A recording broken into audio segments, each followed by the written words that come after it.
ladies and gentlemen, welcome to Goal Predictions in partnership with Paramatch.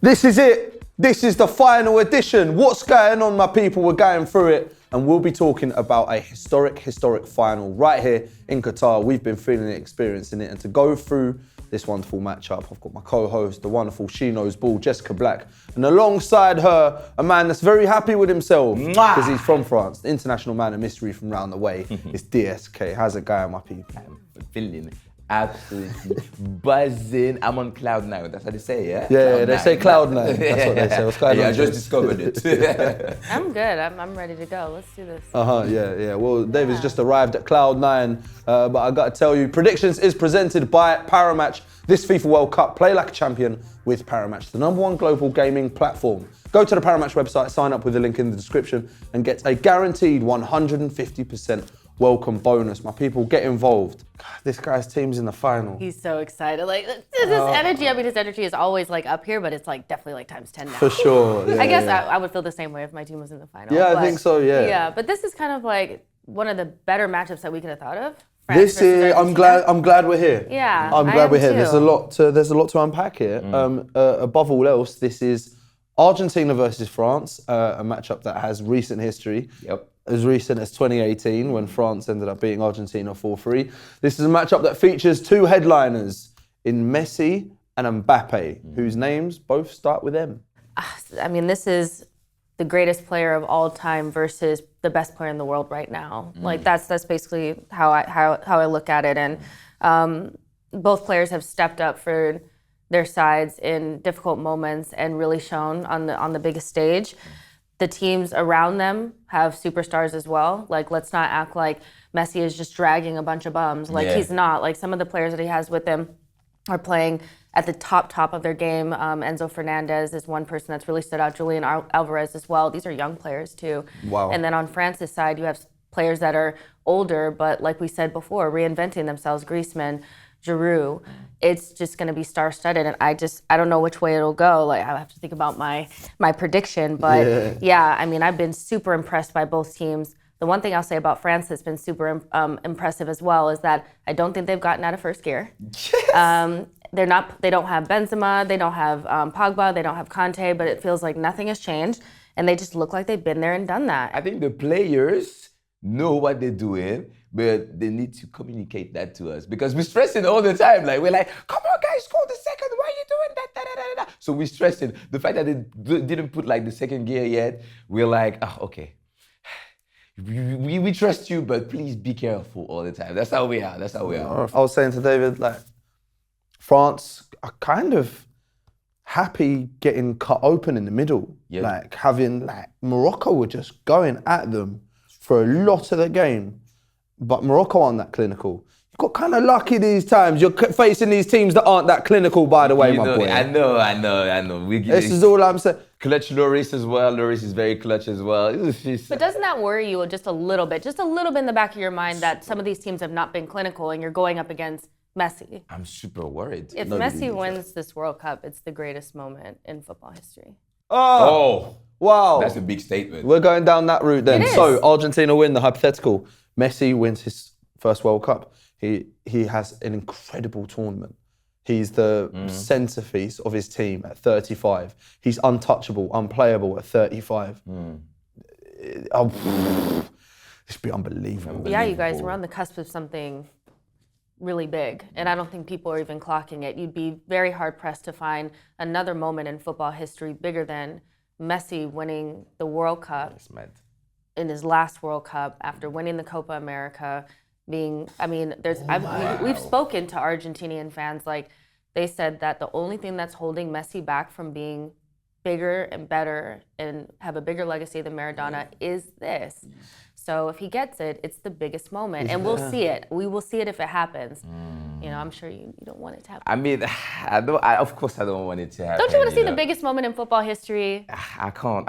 You know, my nation before anything. My nation before anything. You know, Messi. I said nation before narratives. My nation before narratives, man. I mean, it's definitely that. Because, yeah, okay, Messi, it's nice for the football, blah, blah, blah, blah, blah. But, hey, France has to be at the top. back-to-back World Cups is history for us too. This is true. There's like 40,000 Argentinian fans out here. There's like 5,000 French. Oui, because hey, you know, we got stuff to do in Europe. Yeah. It's not summer in Argentina. It's Argentina. You have been hot times here. Hey, it's not the same. Huh? Yeah, is that why? Yeah. Okay, yeah, fair enough. No, absolutely. Incredible. The Argentina fans have been. It will be outrageous to see. Yeah, we've never had that Messi World Cup pick. That man lifting that trophy. How about, let me give some love to the goalkeepers off the cuff. Wow. Emi Martinez has had himself a tournament for the ages. Narratives across the board. Hugo Lloris becomes France's most capped player ever, whilst being El Capitano, whilst being Mr. Sturdy and Steady, making saves when he needs to and doing his job. So what a goalkeeper matchup we have.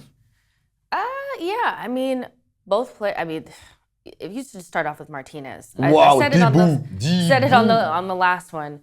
He's not nice, and that's exactly what you want from your goalkeeper. Somebody who backs himself, who's willing to go out there and stay with chest. Like, I'm gonna save this no matter what you do. Like, I have this, and I think that gives their defense, Argentina's defense, that safety blanket. We have a really good world-class goalkeeper because Emiliano Martinez is world-class. He's world-class, he is. He may play for Aston Villa, but he's world. And can you imagine going back to Aston Villa, World Cup winner? Hey, Birmingham! Whoa. Going back with that trophy, I mean, that'd be insane. This is what I'm saying. You get me? Like, if guys like Martinez and McAllister go back to their clubs with World Cups. That's insane. My boy was saying like these managers are gonna train when they want. Like, Showing up late, no big deal, you know. No one's gonna chat to these man. What do you mean? It's like big man used to play for Rochdale. Like, look at you. But all right, and on the other side, Hugo Lloris is your most capped player ever. This is a man that has been a rock for the country, for the nation for a long time. This is a man that has played club football over at Tottenham, who's just been so steady for you guys. Like, just talk to me about Hugo Lloris. Hugo Lloris, even when he was playing for Lyon, we saw the potential they had. Because at first, Mandanda was supposed to be the #1 goalkeeper for the French national team. But then, But then Lloris played one game. We were like, oh, that guy is very steady. And so ever since, never like put back on the bench. Then he signed a big deal to Tottenham.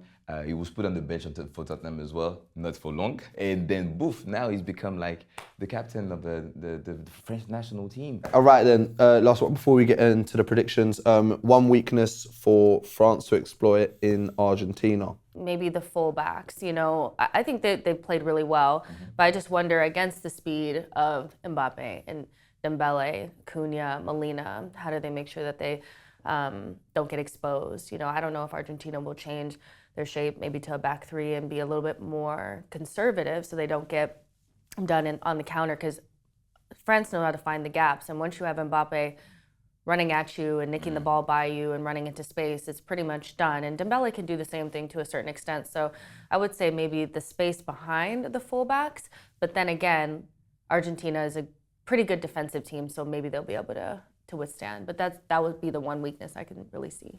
I think the weakness in that game will be not having the ball, because we leave a lot of space. We let these people play, and we let this team play and go in and out the box, in and out the midfield. And maybe they have no pressure, but it might take like one magic from one player that's going to make the difference. It's going to be more lucky than the post that they hit against Morocco, more lucky than Harry Kane that put the penalty in the sky, more lucky than anything you think about. It's finally high time to get our final big predictions in. I'm going to go with a nice 2-1 France. Yeah, 2-1 that's France. expected. I think that we might score first, and then we're going to give them the ball. Messi's going to do a little something, 1-1, and then with no pressure, no nothing, we're going to score 2-1. 2-1 to France. I'm going to go 2-2 in regular time. I think it's going to go all the way to penalties. And I think Jesus. Argentina will win on penalties. Just. My heart. I can't handle that. Penalties in World Cup final. Well, first of all, I need this game to go all the way through. I need it to be as long as possible. I want to see all the drama. I want to see everything. I want it to go all the way to penalties, so that's what I'm going to hope for. But I also think it's a good shout. Like, France can easily score 2 goals. Argentina could easily score 2 goals. Sure. So I think the teams will kind of nullify themselves. It'll come down to penalties, but Martinez. Bah, Lloris, come on. No, I'm kidding. But Martinez, yeah. I know Penalty Martinez. expert, penalty expert, penalty That's what I expert. think, yeah. You? What do you have, you, huh? Are you gonna be biased? What do you have? Biased or two, big man? Yeah, I'm kidding. Go ahead. I am going to go for 2-1 Argentina.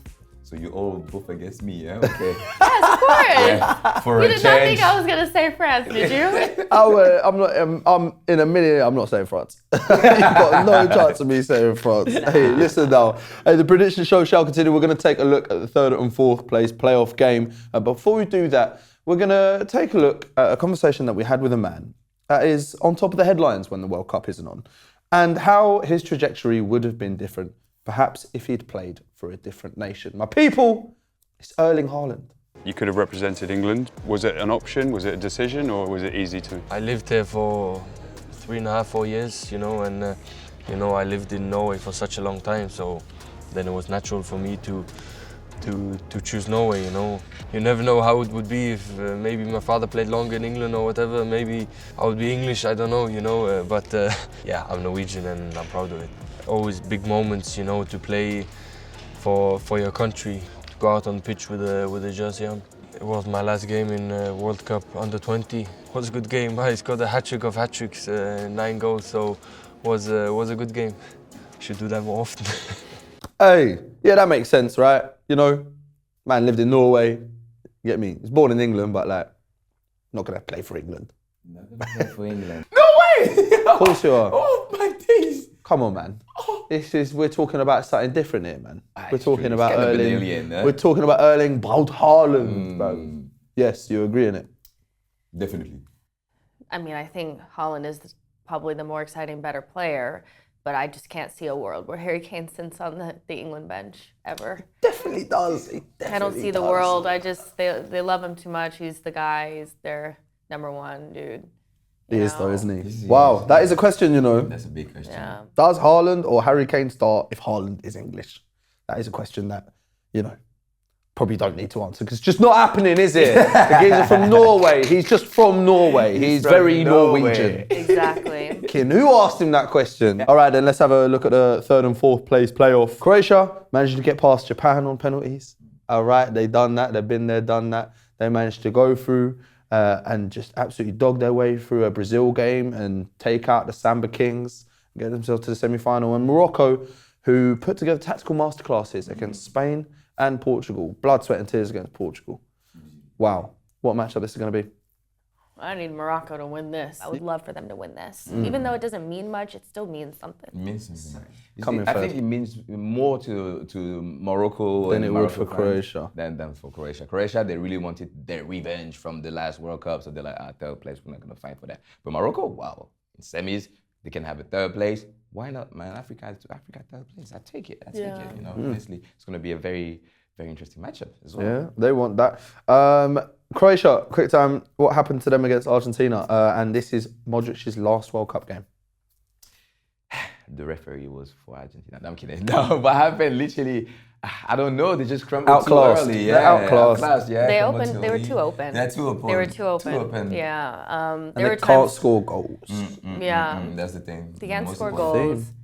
And there was points where I saw Modric back there defending, last man defending, and I'm just like, that's not really where you want him. Yes. They were Yeah. so open, like 3v2, 3v3 at the back, and I was just like, what are they thinking? If you get beat on the counter by Argentina, something's wrong. So these two met in the group stages. It was 0-0. How unsurprising.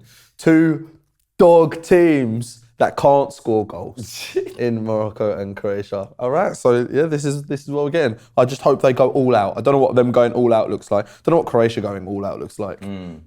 Maybe they've got it in them. Maybe, yeah. Maybe they're gonna put a B team, but not Morocco. Huh? I hope so. Hopefully. Oh, Hey, good point. yeah, That's a hopefully. good point. I hadn't even considered Croatia playing a B team. They almost certainly will, realistically. Yeah, probably. I mean, what's the point of playing your best players now? It's done. Yeah, you're right. They don't want third. Absolutely. But we won it. Africa, we won it. We take it, but we came. And the Morocco fans get one more chance to be loud. Oof, my ears are still buzzing, you know. Yeah, my ears are still ringing a little bit from the Morocco fans. They're whistling every single time France have the ball. Non-stop, huh? It's a good thing France don't have the ball a lot. Yeah.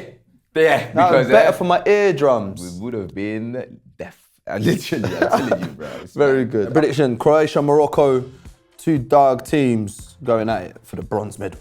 What you got? Yeah, I'm gonna go 1-0 Morocco. One, because that's what I want to happen. And two, because I think Morocco have one goal in them, but I don't think Croatia have any of them, you know. And I do think Morocco will be up for it, while Croatia will be kind of like, what is this? I don't want to play this game, you know? Like, I think they'll rotate. So, yeah, I'm gonna go 1-0 Morocco. I'm gonna go 1-0 Morocco as well.